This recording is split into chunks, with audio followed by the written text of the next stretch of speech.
Well, I think I really wanted to tell a story that dealt with this theme of interconnectivity, and I wanted to put something out into the world that had a positive message.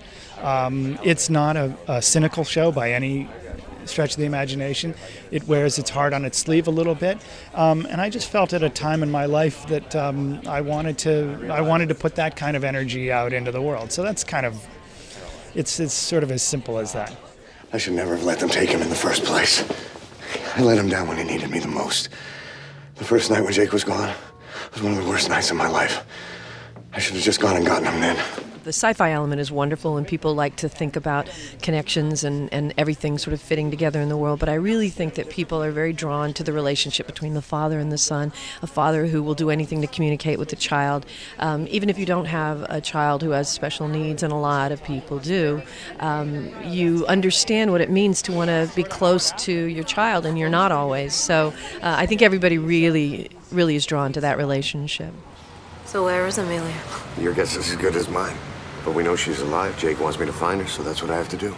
After Arthur Teller has his brain event that at the end of episode 5, we start to try to seek out what it is he knows, what he knew, what he wants Martin to do with the information that he left behind.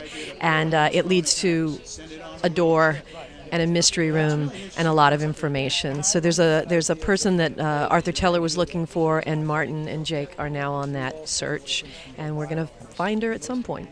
What's going on? Somebody just tried to have me killed. What? What happened? You honestly expect me to believe you didn't know? Of course not. You can't think that I would want to have you hurt? Right now, I don't know what to think. Martin, I am on your side. Stop accusing me and tell me what happened. Somebody knocked me out and left me for dead on the subway tracks. I had the evidence I needed to get Jake out of that place, and now I don't. The world, what Martin and Jake are going through is very dynamic, and there comes a moment where they're in a great deal of danger, and so we follow them. So the people that come into his story are people who can help him get Jake away from the people who have tried to take him away. Somebody knows I'm looking, that I'm getting closer to the truth. They must be following me. I tried to warn you. You cannot win. You have to let me help you. I mean by signing Jake over to you. I mean by keeping him safe. We both want the same thing. You have to trust me. Just get me to Jake. I don't care what I have to do. He's out of that place today. And there's clearly some entity out there that's interested in young Jake, and may not have his best interest, at heart. And so we are going to start to crank up that danger.